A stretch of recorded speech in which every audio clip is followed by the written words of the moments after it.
All praises to Yahweh, Ba'asham Yahweh Shai, Ba'asham Rakah Kwadash.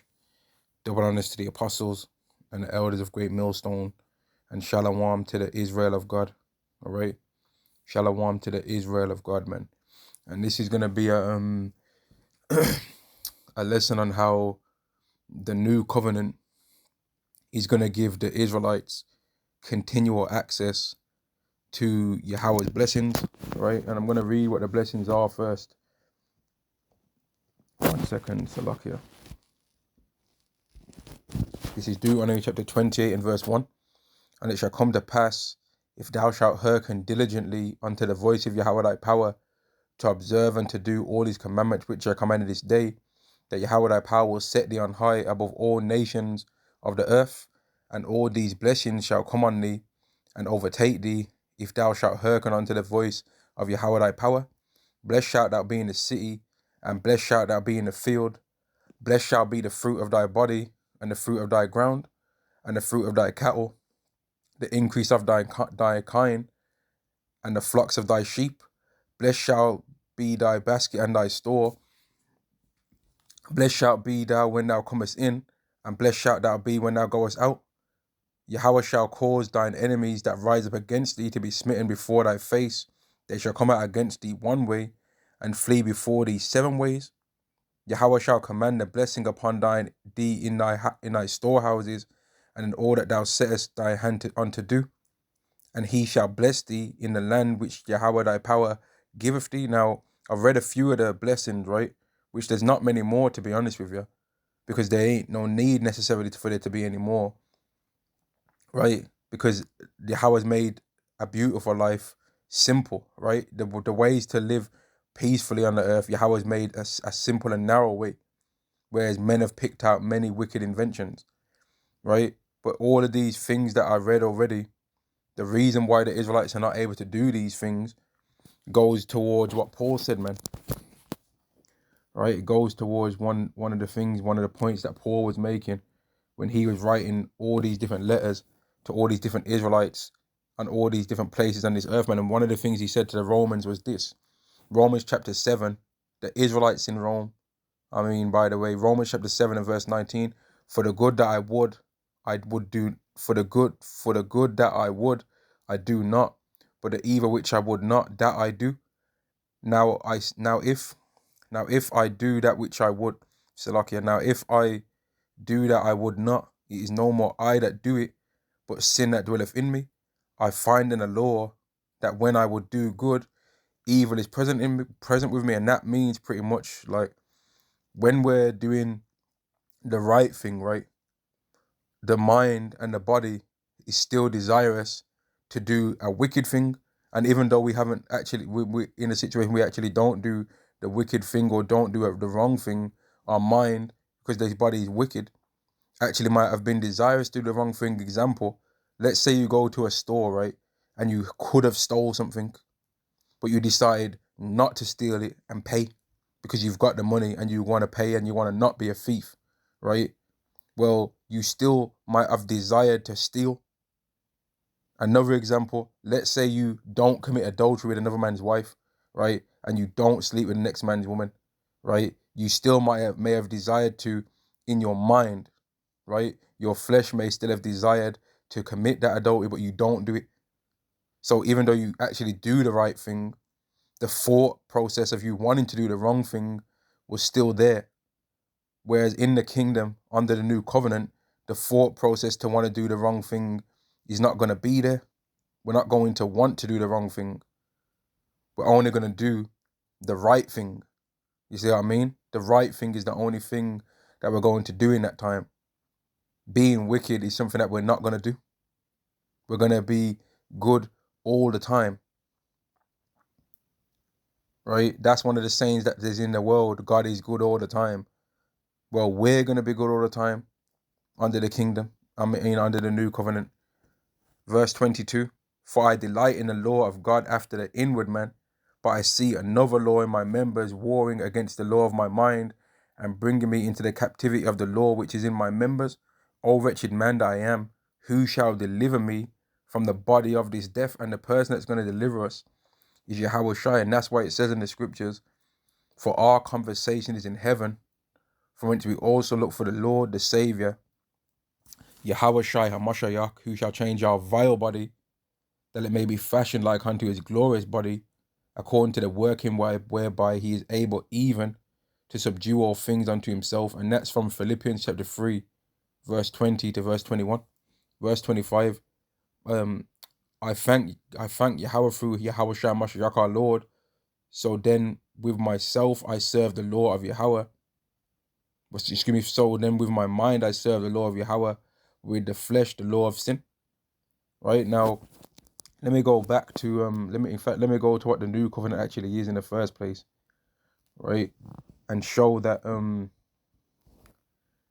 once we're under that, man, that's gonna allow Israelites to have access to all of the blessings forever, right? But in order to get access to this, to be a part, to even get access to this covenant anyway, you have to go through the mediator of the covenant, right? Through the tester of the covenant, through the person that was the tester of the covenant, which was Yahweh Shai, who died for the sins of all the Israelites.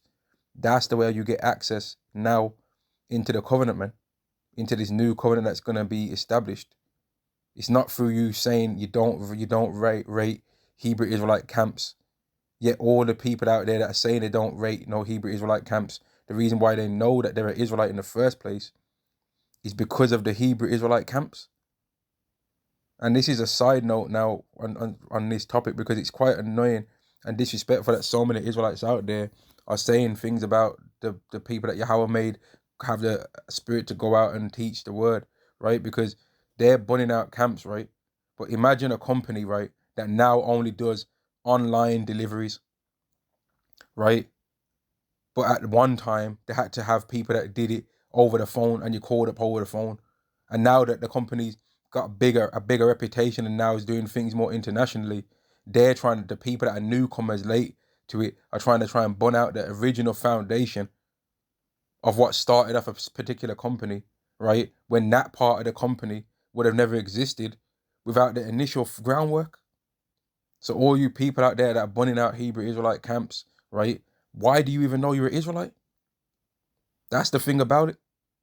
The arrogance of it is that they actually try and make out like they just read the Bible one day and knew that there was an Israelite. No, you didn't, man. The reason why you know you're an Israelite, all you people that have got a problem with the Hebrew Israelite camps, right, is because of the camps. you understand? Like, all you people, you don't know it, that you didn't know you was an Israelite before. You thought he was black, but now you're trying to be like, oh man, we don't, mate. Nah, that's not how it works, man. That's not how it works. You can't try and burn out the people that made you know about this yourself.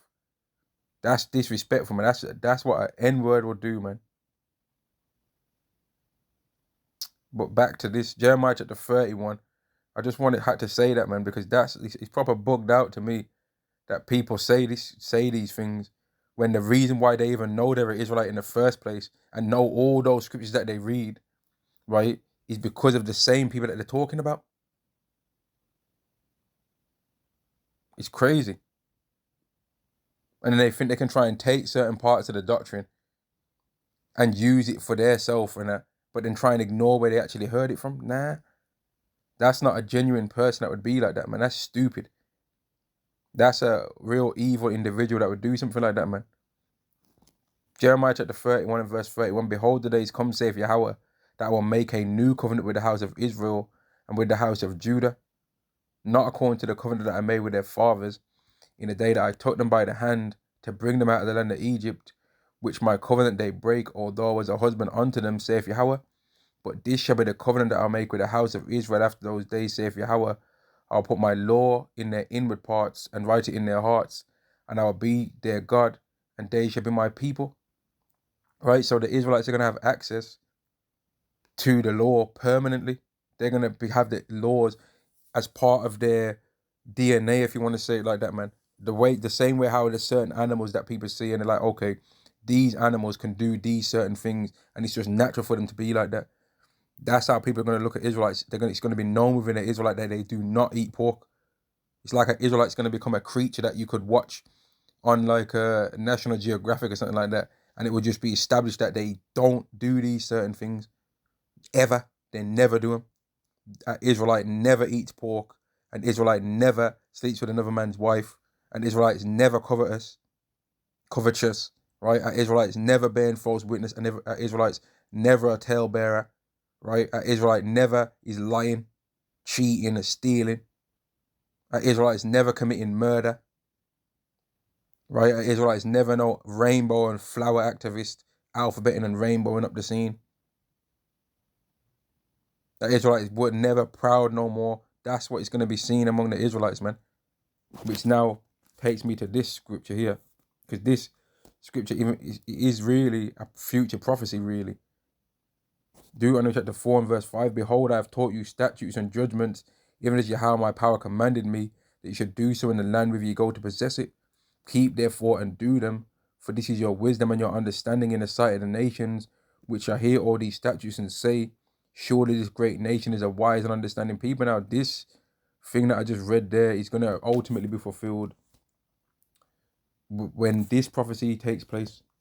Isaiah chapter 2 and verse 2, and it shall come to pass in the last days that the mountain of Yahweh's house shall be established in the top of the mountains, and shall be exalted above the hills, and all nations shall flow unto it.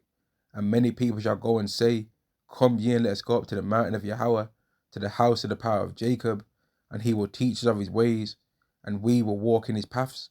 For out of Zion shall go forth the law, and the word of Yahweh from Jerusalem. Right? The Israelites are going to have access to the laws as a standard thing, as a default setting. Whereas the heathen are going to have to hear about it from us, and they're going to have to know whether they're keeping it properly by us monitoring them, right? When we get around the heathen and we start, if we are around the heathen, rebuking them and judging them with a rod of iron, they're going to know that there was a law that they didn't keep. And they ain't going to be able to look at us like how people do it in this world and say, oh, you're telling me this and you're telling me that, but look at what you're doing.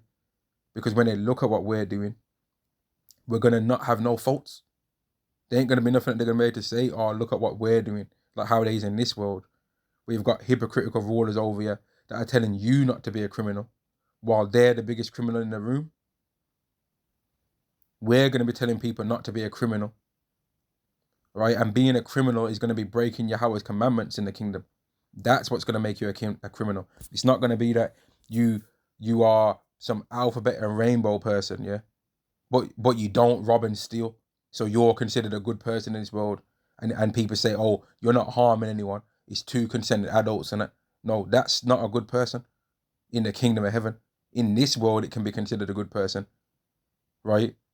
Or you're a man that commits adultery with the next man's woman, but the woman wanted you to sleep with her. So you're a good person because you slept with another man's wife and stole another man's wife away from him, right? But she had a divorce for you to do it though. You didn't just creep in his house and sleep with her in the house. So she divorced him and left you for him. So you're a good person now because you didn't do it that grimy way that other people do it. That's what this world's like, where people are considered a good person, but they're really not though, right? Or you're not a real thief, according to what this world would say. People say, oh, I'm not a real thief. It was only petty theft. I only stole a jam donut. That's not real theft. Oh, I only didn't pay for, I bought 10 items from a basket, but the 11th item I didn't pay for it because I didn't have all the money. So I stole one thing. So I'm not a real thief. I'm a good person. That's how this world goes, man.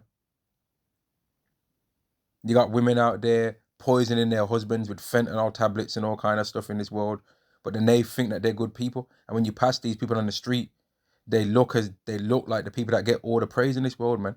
But these people are really dangerous to be around, man.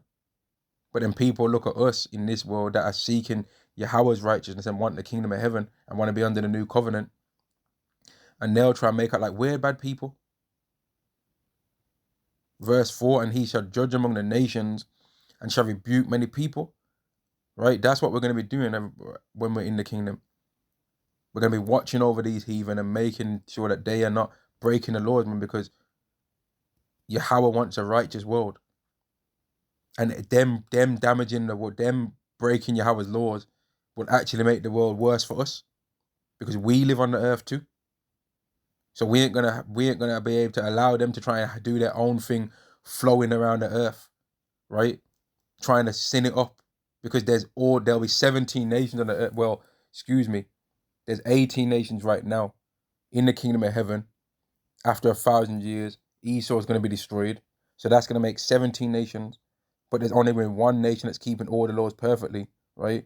But we're not going to be allowing these other 16 nations to destroy the planet Earth that we have to live on to by sinning up the scene, man, damaging up the oceans. These are oceans that we're going to share with the heathen, right? Even though it's our world, the heathen nations are going to be on the earth too.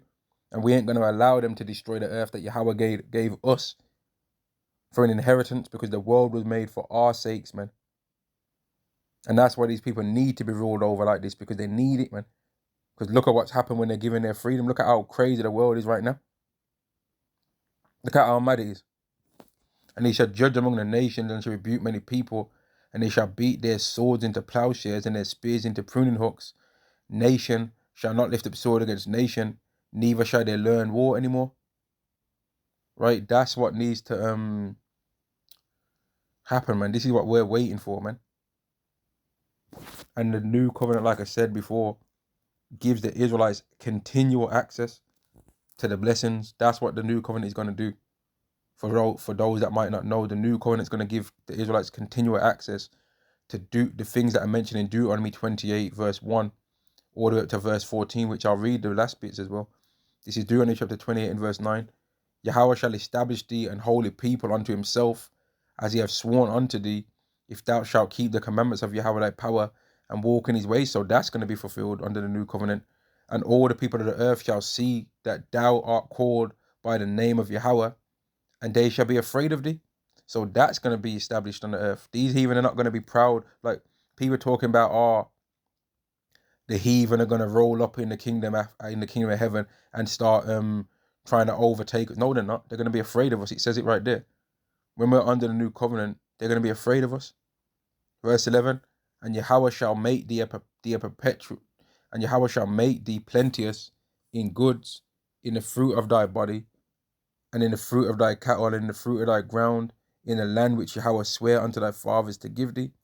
Yahweh shall open unto thee good treasure, the heaven to give rain unto thy land in his season, and to bless all the work of thine hand,